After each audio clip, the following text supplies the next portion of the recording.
नमस्कार दोस्तों, आपका स्वागत है हमारे इस ज्ञान और इतिहास से भरे सफर में। आज हम आपकी लेकर आए हैं महाभारत की उन कहानियों में से एक, जो रहस्य, भावनाओं और अद्भुत घटनाओं से भरी हुई है।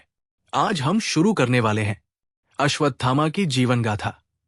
एक ऐसा योद्धा जो जन्म से ही वरदानों से भरा था, लेकिन जिसकी किस्मत दर्द, संघर्ष और अभिशाप से लिखी गई थी।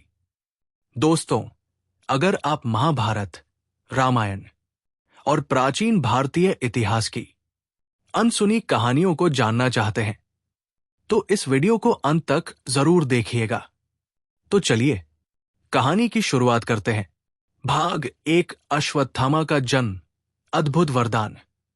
कहते हैं, हर योद्धा अपने साथ एक कहानी लेकर जन्म लेता है, लेकिन अश्वत्थामा की कहानी जन्म से पहले ही शुरू हो चुकी थी। महाभारत के समय ऋषि द्रोणाचार्य के मन में एक ही सपना था, एक ऐसा पुत्र हो जो धर्म, शौर्य और तपस्या तीनों का प्रतीक बने। लेकिन द्रोणाचार्य का जीवन आसान नहीं था। वो निर्धन थे, पर विद्वान थे। शस्त्र और शास्त्र दोनों में दक्ष थे, परंतु उनके पास अपना कहने को कुछ भी नहीं था। उसी समय ऋषि व्यास ने द्रोण को वरदान दिया, तुम्हारे घर जन्म लेने वाला पुत्र सिर्फ एक मानव नहीं होगा, वो शिवांश होगा और त्रिदेवों का आशीर्वाद लेकर जन्म लेगा। यही भविष्यवाणी अश्वत्थामा के जन्म का पहला संकेत थी। कहा जाता है कि द्रोणाचार्य ने अनेक वर्षों तक भगवान शिव की कठोर तपस्या की। तपस्या इतनी गहन थी कि एक समय शिव स्वयं प्रकट हुए। द्रोण ने उनसे सिर्फ एक ही वर मांगा, ऐसा पुत्र दो जो युद्ध कौशल में अतुलनीय हो।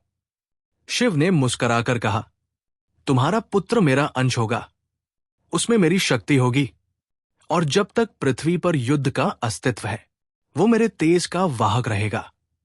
यहीं से अश्वत्थामा के भीतर अद्भुत युद्ध शक्ति का बीज रोपा गया। अश्वत्थामा जन्म से ही साधारण बालक नहीं था। जब वो मां कृपि के गर्भ में था, तभी अनेक देवताओं ने संकेत दिए कि ये बालक भविष्य में महान योद्धा बनेगा। कहते हैं, उसके जन्म के समय एक तेजस्वी मणि स्वयं प्रकट हुई, जो उसके माथे पर स्थिर हो गई। ये मणि कोई साधारण रत्न नहीं था, ये चंद्रदेव का आशीर्वाद था। इस मणि में 3 शक्तियां थी। निद्रारहित जीवन, अश्वत्थामा कभी थकता नहीं था, नहीं उसे नींद की आवश्यकता थी। अजेयता का कवच, जब तक मणि उसके माथे पर थी, कोई अस्त्र उसे भेद नहीं सकता था। दूरदर्शिता और सूक्ष्म विवेक, युद्ध मंच पर खतरे को वो समय से पहले देख लेता था। ये मणि उसे जन्म से ही अद्वितीय बना देती थी। जिस रात अश्वत्थामा का जन्म हुआ, आकाश में असामान्य नीली रोशनी चमकी। द्रोणाचार्य ने देखा, बालक की आंखें खोलते ही उसके माथे की मणि एक तेज प्रकाश से चमक उठी, जैसे किसी देवत्व ने संकेत दिया हो। ये बालक युद्ध भूमि का नक्षत्र बनेगा। ब्रह्मर्षि व्यास आए और बोले, ये शिवांश है, ये जनेऊ के साथ ही जन्मा है, ये अनंत शक्ति का धनी होगा और अनंत पीड़ा का भी। ये भविष्यवाणी किसी को समझ नहीं आई, पर आने वाले वर्षों में ये सत्य बन गई। अश्वत्थामा ने थोड़ा बड़ा होते ही दिखाना शुरू कर दिया कि वो दूसरों से अलग है। वो रोता नहीं था, वो बिना डर के पशुओं, सर्पों और अंधेरे से खेलता था। उसकी पकड़ में इतना बल था कि एक बार उसने गलती से एक पत्थर को चकनाचूर कर दिया। वो रात रात भर जाग सकता था और सुबह भी उतना ही शांत रहता। कृपि कहती थी, ये बालक किसी देवता जैसे है, पर इसकी आंखों में एक ज्वाला छिपी है। द्रोणाचार्य समझ गए कि इस बालक को साधारण प्रशिक्षण नहीं दिया जा सकता। उन्होंने उसे शस्त्र विद्या, धनुर्विद्या और युद्ध सूत्र उम्र के साथ साथ नहीं, जन्म से ही सिखाने शुरू कर दिए। कहते हैं, 6 वर्ष की उम्र में अश्वत्थामा धनुष को उतनी सहजता से उठाता था जितनी अन्य बालक खिलौनों को पकड़ते हैं। कुछ कथाओं में लिखा है कि जब अश्वत्थामा 8 वर्ष का था, गांव के कुछ बालकों ने उसका मजाक उड़ाया। क्रोध में उसने बस एक चीख लगाई, इतनी भयावह कि उसके आसपास की धरती तक फट गई। द्रोणाचार्य ने उसी दिन समझ लिया, ये बालक महान बनेगा, पर इसका क्रोध इसके जीवन की सबसे बड़ी परीक्षा बनेगा। अश्वत्थामा जम से ही वरदान और अभिशाप।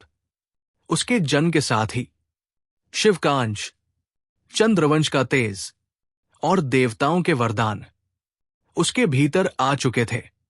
पर एक बात कम लोग जानते हैं, जितना असाधारण उसका जन्म था, उतनी ही असाधारण उसकी नियति में लिखा हुआ दुख भी था। ये वही दुख उसे आगे चलकर इतिहास का सबसे रहस्यमय योद्धा बनाता है। भाग 2, द्रोणाचार्य का प्रेम और गरीबी। अश्वत्थामा का जन्म दिव्य था, लेकिन उसके पिता द्रोणाचार्य का जीवन दिव्यता और संघर्ष दोनों का मिश्रण था। उनके जीवन की गरीबी, अपमान और भूख अश्वत्थामा के भाग्य को गहराई तक प्रभावित करते हैं। द्रोणाचार्य ऋषि भारद्वाज के पुत्र थे, शास्त्रों के ज्ञाता, वेदों के विद्वान। पर द्रोणाचार्य के भीतर एक ऐसी ज्वाला थी जो वेदपाठ से शांत नहीं होती थी। उन्हें धनुर्विद्या से प्रेम था, शस्त्रों से, युद्ध कला से और उससे मिलने वाली गरिमा से। उनका मन कहता था, ज्ञान महान है, पर शौर्य भी उतना ही आवश्यक। इसी द्वंद्व में उन्होंने अपना जीवन प्रारंभ किया, बिना धन के, पर बड़ी आकांक्षा के साथ। गुरुकुल में द्रोण की मित्रता हुई, पंचाल के राजकुमार द्रुपद से। दोनों ने साथ पढ़ा, साथ खेला और साथ सपने देखे। एक दिन द्रुपद ने मुस्कुराकर कहा, जब मैं राजा बनूंगा, मेरे आधे राज्य का मालिक तुम होगे।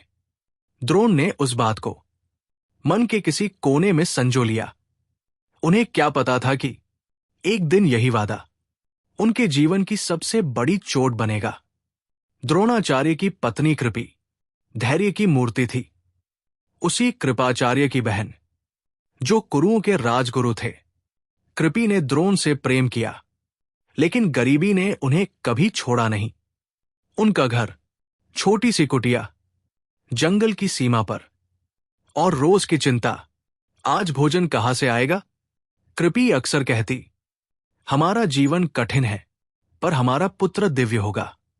उनकी आंखों में द्रोण के लिए गर्व था और भविष्य के लिए आशा। ये कहानी अश्वत्थामा के जीवन तय करने वाली सबसे महत्वपूर्ण घटना मानी जाती है। एक दिन नन्हा अश्वत्थामा पास के बच्चों को दूध पीते देख रो पड़ा। उसने कृपि से कहा, मां, मुझे भी दूध चाहिए। कृपि ने आंसू रोकते हुए कहा, बेटा, आज घर में दूध नहीं है। पर द्रोणाचार्य ये सुन न सके। वे देखते रहे कि उनका पुत्र दूध के लिए तड़प रहा है और वे कुछ नहीं कर पा रहे। उनका हृदय टूट गया। द्रोणाचार्य जानते थे कि उनका मित्र द्रुपद अब पंचाल का राजा है। उन्होंने सोचा, मित्रता स्मरण रहेगी, द्रुपद मेरी सहायता अवश्य करेगा। कृपि ने कहा, जाओ, उनसे मिलाओ, शायद हमारे बच्चे को भी दूध मिल सके। इसी आशा में द्रोण वेदपाठ छोड़कर राजमहल पहुंचे। द्रोणाचार्य ने द्रुपद से कहा, राजन, हम गुरुकुल के मित्र हैं, कृपया मेरी सहायता करें। द्रुपद हंस पड़ा। उसने कहा, द्रोण, वो बचपन था। राजा और ब्राह्मण की मित्रता बराबरी की नहीं होती। मैं तुम्हें कुछ दान दे सकता हूं, पर मित्र नहीं बना सकता। ये सुनते ही द्रोणाचार्य का चेहरा कठोर हो गया। उनका हृदय टूटा, आह घायल हुआ और उनकी आंखों में एक मौन प्रतिज्ञा जल उठी। एक दिन तुम मुझे मेरे अपमान का मूल्य दोगे। द्रुपद की उपेक्षा के बाद द्रोणाचार्य घर लौट आए, परंतु उनके भीतर एक नया निश्चय जम ले चुका था। ज्ञान तभी सम्मानित होता है जब उसके साथ शक्ति हो। उन्होंने कृपि से कहा, हमारी गरीबी का अंत होगा। अश्वत्थामा केवल मेरा पुत्र नहीं, वो मेरे स्वाभिमान का दीपक है। उसी दिन से द्रोण ने ठान लिया कि अपने पुत्र को संसार का महानतम योद्धा बनाएंगे। गरीबी थी, पर प्रेम था, अपमान था, पर निश्चय भी। द्रोणाचार्य का जो अपमान हुआ, उसकी जड़ में अश्वत्थामा की भूख थी, और यही भूख अश्वत्थामा के भविष्य को धीरे धीरे युद्ध की ओर धकेलने लगी। द्रोण ने सोचा, मैं ऐसा योद्धा बनाऊंगा जो किसी के आगे हाथ न फैलाए, जिसे कोई राजा अपमानित न कर सके।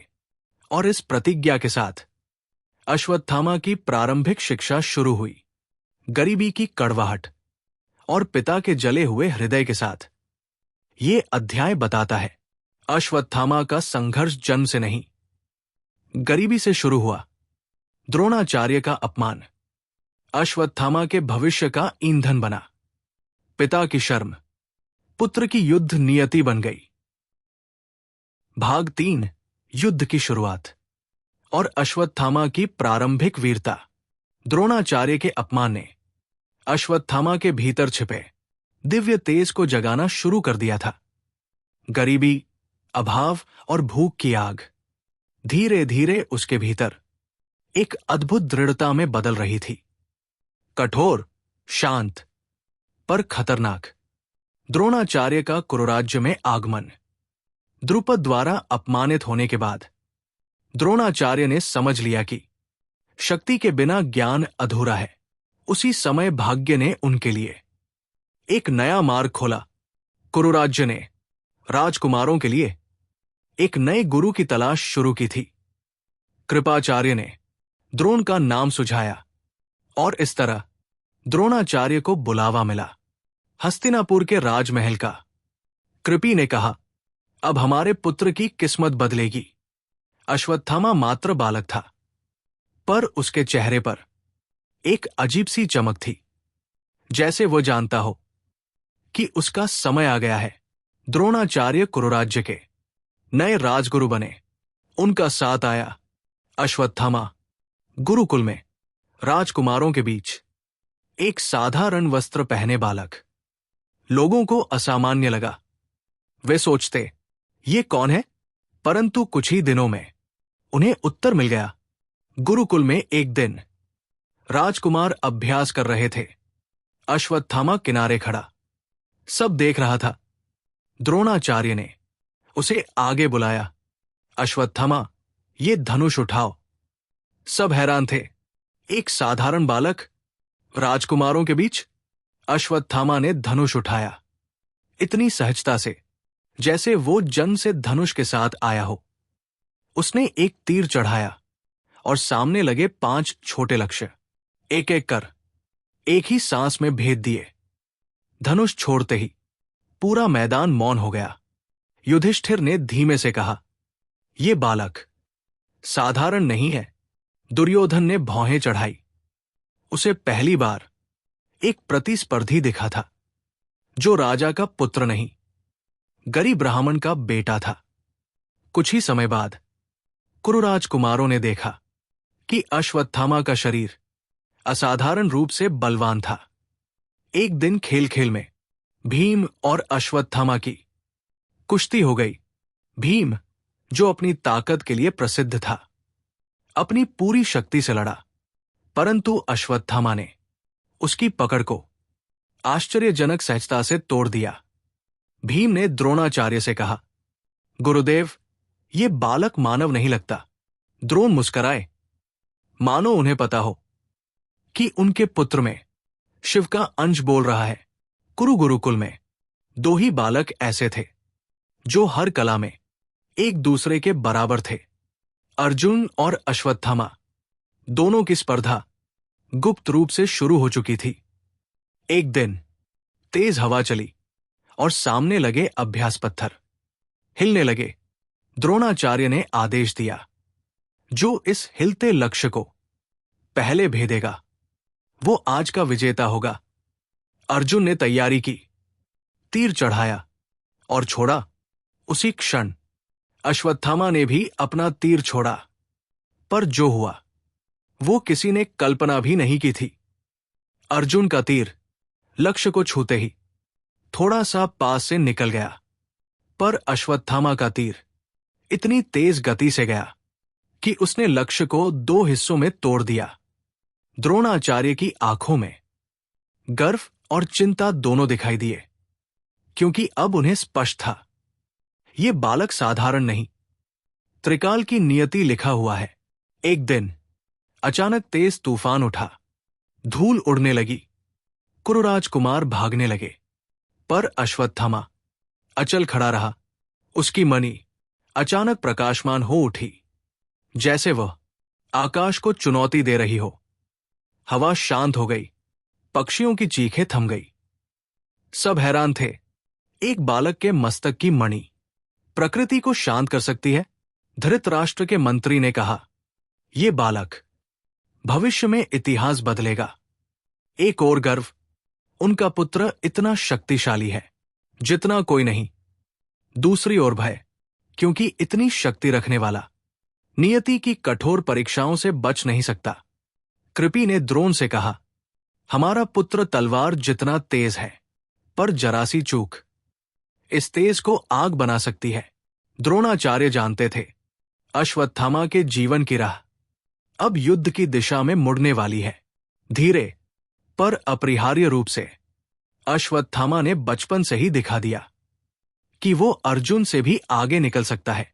गुरु द्रोण को पहली बार समझ आया कि उनका पुत्र एक वरदान और एक खतरा दोनों है।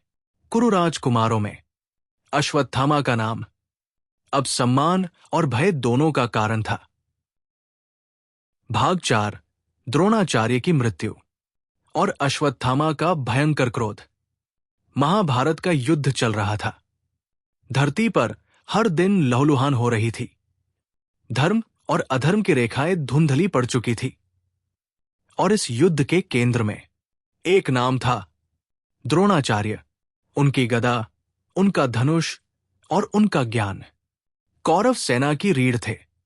किंतु युद्ध जितना आगे बढ़ता उतना ही स्पष्ट हो जाता, जिस दिन द्रोण गिरेंगे कौरव पक्ष टूट जाएगा। और उस दिन को बुलाने के लिए कृष्ण ने योजना बनाई। 17वें दिन की सुबह कौरव सेना पर द्रोणाचार्य का आतंक था। वे एक एक कर पांडव योद्धाओं को गिरा रहे थे। भीम ने दहाड़ते हुए कहा, जब तक द्रोण है हम विजय नहीं पा सकते। कृष्ण ने शांत स्वर में कहा, द्रोण की मृत्यु उनकी शस्त्र शक्ति से नहीं, उनके हृदय से होगी। भीम समझ गया, ये सत्य को मोड़ने वाली रणनीति थी। उन्होंने हाथी अश्वत्थामा को मारा और जोर से चिल्लाए, अश्वत्थामा मारा गया। ये वो वाक्य था जिसने महाभारत की सबसे भयानक त्रासदी को जन्म दिया। द्रोणाचार्य ने ये शब्द सुने, उनका दिल कांप उठा। उन्होंने ही घोड़े पर ऊंची आवाज में पूछा, ये असत्य है। मेरा पुत्र अश्वत्थामा वीर है, अमर है, वो कैसे मारा जा सकता है? पांडव चुप रहे।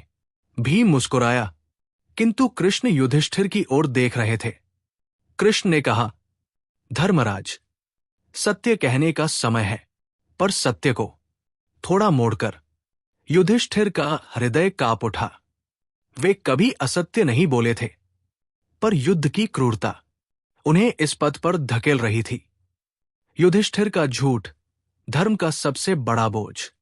द्रोणाचार्य ने दोबारा पूछा, बताओ युधिष्ठिर, क्या मेरा पुत्र जीवित है? युधिष्ठिर ने आंखें बंद की, गहरी सांस ली और बोले, अश्वत्थामा मारा गया। धीमी आवाज में, मनुष्य या हाथी, दोनों में से कोई। लेकिन युद्ध का शोर शब्दों को दबा गया। द्रोणाचार्य ने केवल सुना, अश्वत्थामा मारा गया। उनका संसार, उनका गौरव, उनका जीवन सब टूट गया। उनका धनुष हाथ से छूट गया। शस्त्र जमीन पर गिर पड़े और वे युद्ध क्षेत्र के बीच धरती पर स्थिर हो गए, मानो किसी ने उनकी आत्मा खींच ली हो। द्रोणाचार्य ध्यान में बैठ गए। वे युद्धाभ्यास नहीं कर रहे थे, वे अपने पुत्र की मृत्यु का शोक मना रहे थे। उनकी सांसें भारी थी। पर आंखों में कोई क्रोध नहीं था, सिर्फ गहरा असहनीय दर्द। तभी भीम ने दहाड़कर द्रौपदी के भाई धृष्टद्युम्न को पुकारा, यही समय है, द्रोण को मार डालो। धृष्टद्युम्न आगे आया, उसकी तलवार चमकी, उसके भीतर बदला प्रतिशोध, जंगल की आग जैसा क्रोध था। एक ही वार और द्रोणाचार्य का शरीर भूमि पर गिर पड़ा। महाभारत की सबसे दर्दनाक चीख आकाश में फैल चुकी थी। जब द्रोणाचार्य गिरे, अश्वत्थामा युद्ध भूमि के दूसरे छोर पर था। एक सैनिक दौड़ता हुआ आया, उसके शब्द तीर की तरह थे, अश्वत्थामा महाराज। गुरुदेव नहीं रहे।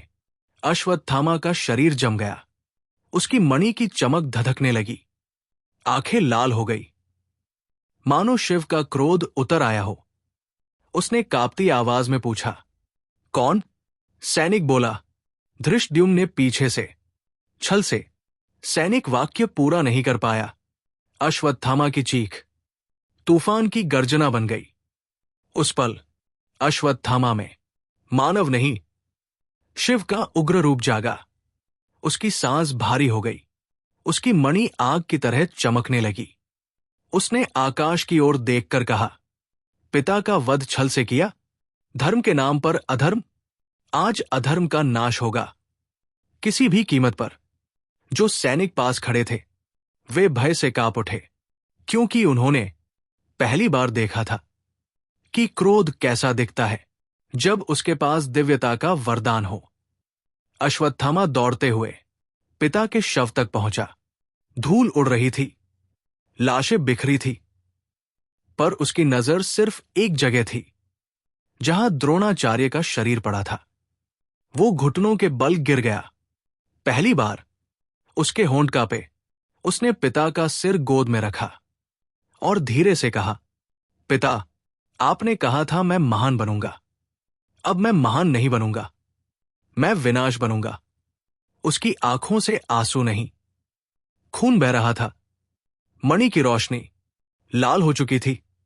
धरती तक कांप उठी। उसने अपने आकाश की ओर देखा और शब्द बोले जो इतिहास की दीवारों में तब से आज तक गूंज रहे हैं, धृष्टद्युम्न, आज रात तेरे रक्त से पिता की चिता प्रज्वलित होगी। सेना कांप गई, दुश्मन भयभीत हो गए, क्योंकि वो क्षण एक योद्धा की मृत्यु नहीं, एक विनाशक की जन्म घोषणा थी। ये अध्याय दिखाता है अश्वत्थामा सिर्फ शक्तिशाली नहीं था, वो पिताभक्त था। द्रोणाचार्य की छलपूर्ण मृत्यु ने उसके भीतर के शिवंश को जगा दिया। ये वही क्रोध है जो आगे चलकर उसे महाभारत का सबसे भयानक योद्धा बना देगा। भाग 5, पांडव पुत्रों का वध। अश्वत्थामा का सबसे भयावह निर्णय। द्रोणाचार्य की छलपूर्ण मृत्यु ने अश्वत्थामा के भीतर एक ऐसा तूफान खड़ा कर दिया था जिसका सामना स्वयं देवता भी नहीं कर सकते थे। वो अब एक योद्धा नहीं, एक प्रतिशोध का जीवित रूप बन चुका था। लेकिन ये प्रतिशोध उसे किस दिशा में ले जाएगा, ये वो स्वयं भी नहीं जानता था। द्रोणाचार्य की शवयात्रा के बाद अश्वत्थामा अकेला बैठा था, एक पेड़ के नीचे, शून्य में देखते हुए। रात गहरा चुकी थी, घने बादल जमा रहे थे, तूफान की गंध हवा में थी।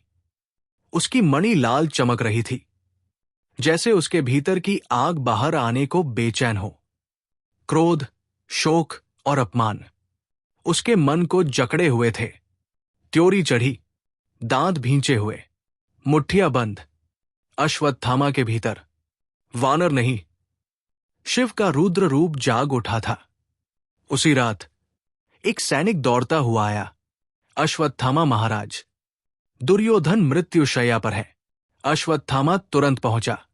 वहां दुर्योधन घायल पड़ा था। भीम की गदा से टूटी जांघें, कंपित सांसें और आंखों में बुझती हुई आशा। दुर्योधन ने अश्वत्थामा का हाथ पकड़ा और दर्द से कहा, अश्वत्थामा, आज हमारा वंश मिट गया। मेरे भाई मारे गए, पिता मरे, और अब मेरा अंत आ गया। अश्वत्थामा की आंखों में आग भर उठी। दुर्योधन ने धीरे धीरे कहा, अभी भी समय है, कुछ कर जो हमारे लिए पांडव कभी भूल न सके। ये वाक्य अश्वत्थामा के भीतर जलते लावा में घी की तरह गिरा। दुर्योधन ने फुसफुसाते हुए कहा, आज रात पांडवों के 5 पुत्र एक ही तंबू में हैं। अश्वत्थामा ने एक क्षण के लिए आंखें बंद की। उसके भीतर द्वंद्व उठा, क्या मैं ऐसा करूं? क्या यह उचित है? लेकिन अगले ही क्षण द्रोणाचार्य का रक्त आंखों के सामने तैर गया। धृष्टद्युम्न की तलवार चमक उठी। युधिष्ठिर का झूठ गूंज उठा। अश्वत्थामा की भीतर की आवाज फुसफुसाई, उनके पिता ने मेरे पिता को छल से मारा था। उसका क्रोध फिर बोले, प्रतिशोध, प्रतिशोध चाहिए। अश्वत्थामा ने आकाश की ओर देखा। आंखों में आग, हृदय में तूफान और शब्द उसके होठों पर, आज रात धरती रोएगी। वो उठ खड़ा हुआ। मणि की रोशनी भयावह लाल हो गई। धरती उसके कदमों से कांप उठी। दुर्योधन ने मुस्कुराते हुए कहा, यही तो चाहिए था। और उसकी सांसें थम गई। उसकी मौत के साथ ही अश्वत्थामा का अंतिम बंधन भी टूट चुका था। प्रतिशोध की आग अश्वत्थामा को रात में जंगल की ओर खींच ले गई। कहते हैं वो एक एकांत शिवालय पहुंचा, जहां सैकड़ों वर्षों से तांत्रिक साधना होती रही थी। वो वहां बैठ गया। अश्वत्थामा ने आंखें खोली। उसकी आंखें अब लाल थी। वो अब मनुष्य नहीं था, वो एक रुद्र शक्ति था। अश्वत्थामा रात के अंधेरे में कौरव सेना के कुछ वफादार सैनिकों के साथ पांडव शिविर की ओर बढ़ा। हवा में सन्नाटा था। कुत्तों की आवाजें दूर कहीं गूंज रही थी। तंबुओं में दीपक मंद हो रहे थे। अश्वत्थामा की मणि रक्त की तरह चमक रही थी। हर कदम के साथ धरती भारी हो रही थी। उसके पीछे सैनिक फुसफुसाए, महाराज, ये उचित नहीं। अश्वत्थामा ने बिना मुड़े कहा, मेरे पिता के लिए उचित अनुचित सब समाप्त हो चुके हैं। तंबू में 5 पुत्र शांतिपूर्वक सो रहे थे। न्याय, नीति, धर्म कुछ भी उनके सपनों में नहीं था। वे सिर्फ बच्चे थे, पर अश्वत्थामा का हृदय प्रतिशोध से लिपटा हुआ था। उसने एक क्षण के लिए तंबू की ओर देखा। क्या कोई पछतावा? क्या कोई दया? नहीं, उसकी आंखों में सिर्फ पिता का अपमान, द्रोणाचार्य की मृतदेह और धृष्टद्युम्न की तलवार थी। अश्वत्थामा तंबू में घुसा। सैनिक पीछे ही रह गए। तंबू के भीतर सब शांत था। फिर अचानक अश्वत्थामा की तलवार चमकी। एक वार, दूसरा वार, तीसरा वार। 5 पुत्र उसी रात निर्दोष नींद में अपना जीवन हार गए। वो बाहर निकला। उसके चेहरे पर एक अजीब सा सन्नाटा था। उसने आकाश की ओर देखा। पिता, आपका बदला ले लिया। पर उस वाक्य में गर्व नहीं था, सिर्फ गहरी, अनकही खामोशी थी। धरती थरथराई। अंधेरा और घना हो गया। महाभारत का ये सबसे काला अध्याय पूर्ण हो चुका था। ये अध्याय दिखाता है अश्वत्थामा का प्रतिशोध। उसे धर्म और अधर्म की सीमा से बाहर ले गया। द्रोणाचार्य की मृत्यु उसकी आत्मा तोड़ गई और उससे ऐसा निर्णय करवाया जिसने उसकी नियति बदल दी। ये वही घटना है जो आगे चलकर कृष्ण के श्राप का कारण बनेगी। भाग 6। कृष्ण का सामना और अश्वत्थामा को मिला भयानक श्राप। पांडवों के 5 पुत्रों के वध के बाद रात का अंधेरा पहले से कहीं गहरा था। कौरव पक्ष लगभग समाप्त था, लेकिन अश्वत्थामा के भीतर का तूफान अभी भी शांत नहीं हुआ था। उसका प्रतिशोध पूरा हो चुका था, पर सुकून कोई नहीं। वो एक पेड़ के नीचे बैठा शून्य को देख रहा था। उसकी मणि मंद अग्नि की तरह लाल चमक रही थी। द्रौपदी और सहदेव का विलाप। सुबह होते ही पांडव शिविर में कोहराम मच गया। सहदेव तंबू में घुसा और जैसे ही उसने अपने पुत्र का मृत शरीर देखा, उसकी चीख आकाश में समा गई। द्रौपदी जमीन पर गिर पड़ी, आंखें सूख गई, आवाज फट गई। मेरे पांचों पुत्र। किसने? क्यों? भीम गरजा। अश्वत्थामा, आज तेरी सांसें निकाल दूंगा। पांडव हथियार उठाकर अश्वत्थामा की ओर बढ़ पड़े, लेकिन वहां पहले से कोई मौजूद था। कृष्ण। अश्वत्थामा स्थिर बैठा था, आंखें बंद, तलवार जमीन में गड़ी हुई। कृष्ण उसके सामने खड़े थे। उनकी आंखों में शांत समुद्र भी था और प्रलय का संकेत भी। कृष्ण बोले, अश्वत्थामा, क्या यह तुम्हें उचित लगा? अश्वत्थामा फट पड़ा। उन्होंने मेरे पिता को छल से मारा, मैंने भी अपने पिता का बदला लिया। कृष्ण धीरे बोले, तुमने प्रतिशोध लिया, पर उन लोगों से जिनका कोई दोष नहीं था। अश्वत्थामा की आंखें कांप उठीं, पर क्रोध उसके विवेक पर भारी था। तभी पांडव पहुंचे। भीम चिल्लाया, कृष्ण, उससे हट जाओ, मैं इसका वध करूंगा। अश्वत्थामा की मणि लाल चमक उठी।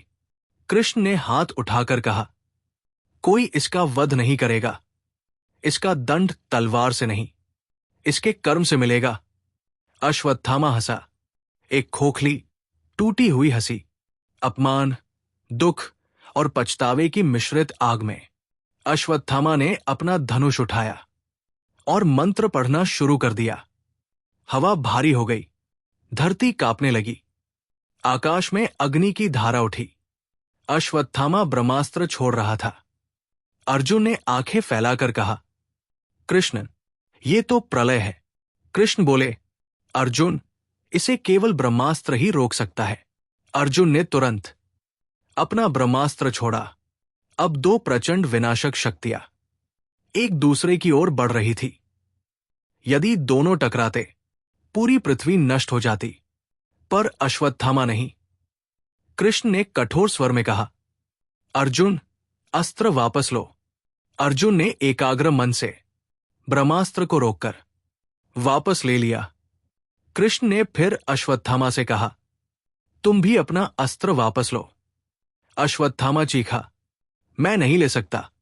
मैंने इसे मृत्यु के लिए नहीं, अंत के लिए छोड़ा है। अब उसका अस्त्र बिना नियंत्रण के सीधे एक दिशा में बढ़ रहा था, उत्तरा के गर्भ की ओर।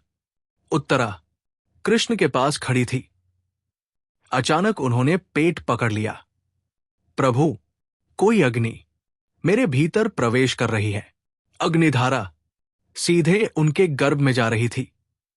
ये बालक अभिमन्यु का पुत्र परीक्षित था।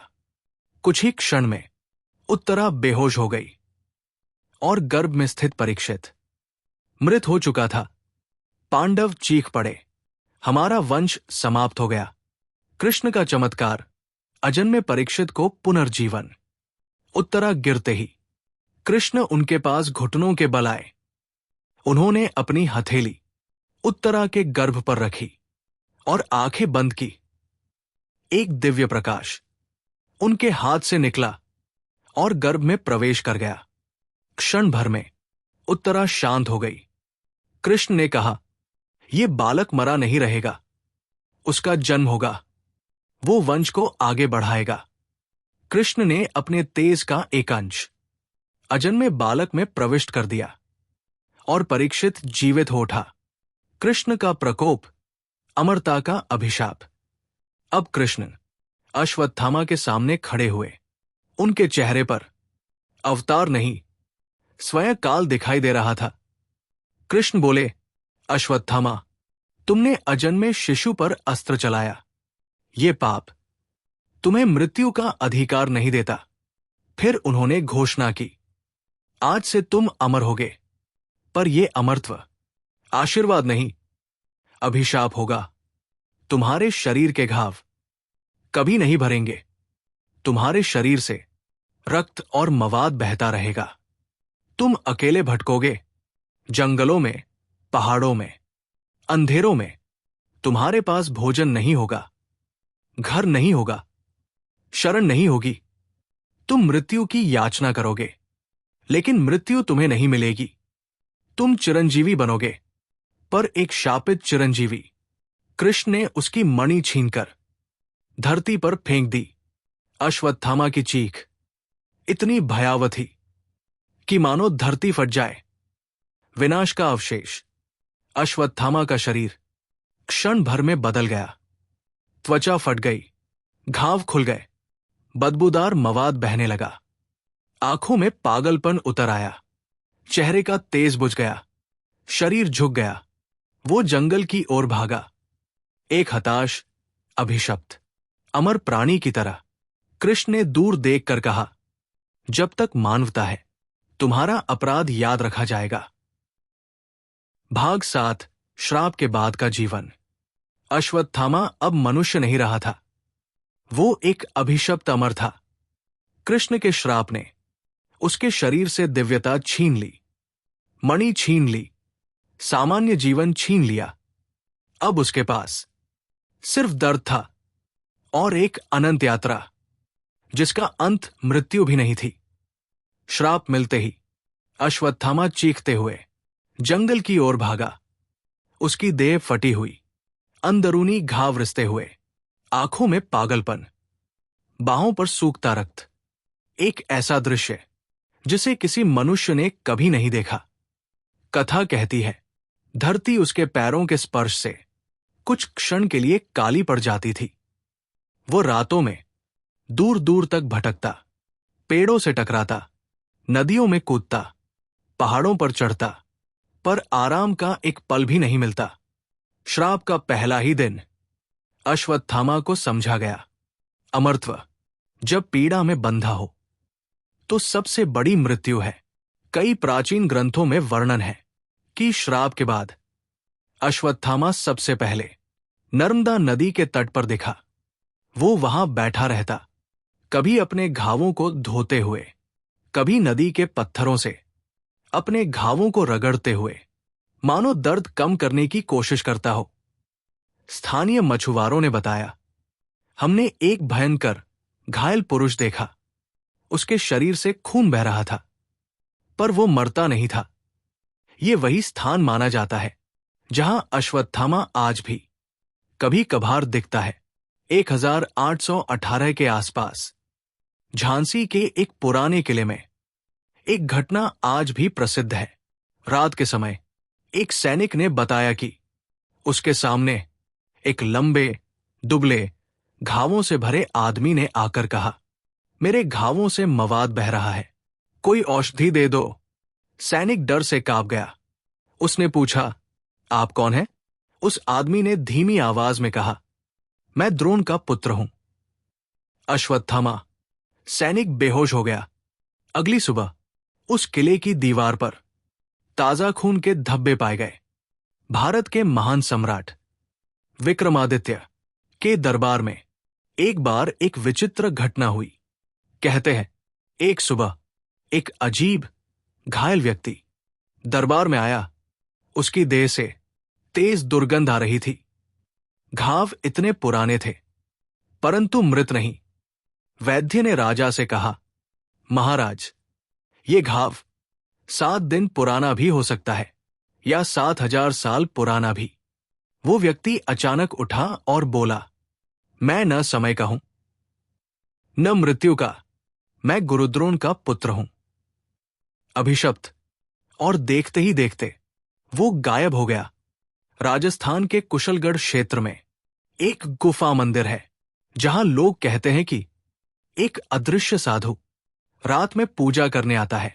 पुरोहित बताते हैं, सुबह जब मंदिर का द्वार खोलते हैं तो फूल ताजे लगे मिलते हैं, दीपक में तेल कम हो जाता है, पर किसी को भीतर आते नहीं देखा।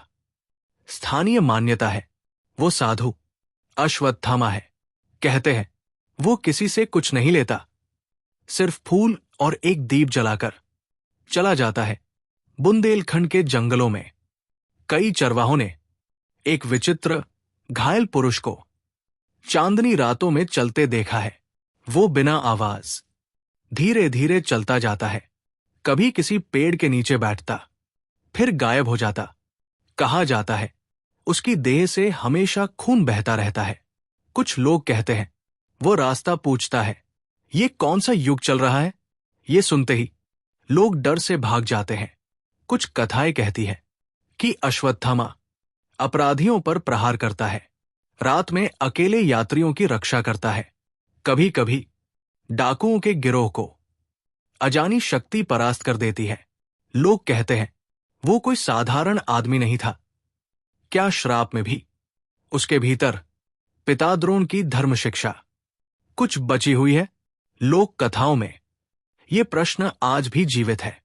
ये प्रश्न आज भी भारत के गांवों, साधुओं की कथाओं, मंदिरों की कहानियों और जंगलों के रहस्यों में गूंजता है। क्या वो आज भी भटक रहा है? कृष्ण का श्राप था कि वो के अंत तक जीवित रहेगा। कलयुग अभी समाप्त नहीं हुआ और ऐसी अनेक घटनाएं हैं जो प्रश्न उठाती है, क्या ये सब कल्पना है या सत्य छुपा है इन पुरानी कहानियों के पीछे? भाग 8, इतिहास से सीख। अश्वत्थामा की कहानी हमें क्या सिखाती है? अश्वत्थामा की कहानी सिर्फ महाभारत का अध्याय नहीं, ये जीवन का एक दर्पण है जिसमें हम अपने ही दोष, अपने ही क्रोध और अपने ही निर्णय देख सकते हैं। ये कहानी समाप्त नहीं होती उस रात जब उसे श्राप मिला।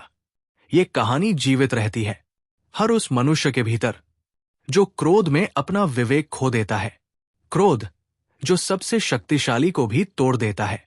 अश्वत्थामा शिवांश था। उसके पास दिव्य शक्तियां थी, अमरत्व की मणि थी, अद्भुत युद्ध कौशल था, पर एक क्षण का क्रोध उसके भीतर की सारी दिव्यता को निगल गया और उसने ऐसा कर्म किया जिसने उसे अमर पीड़ा दे दी। कहानी कहती है जिसे क्रोध जीत लेता है उसे कोई विजय नहीं बचाती। प्रतिशोध जो कभी न्याय नहीं बन सकता।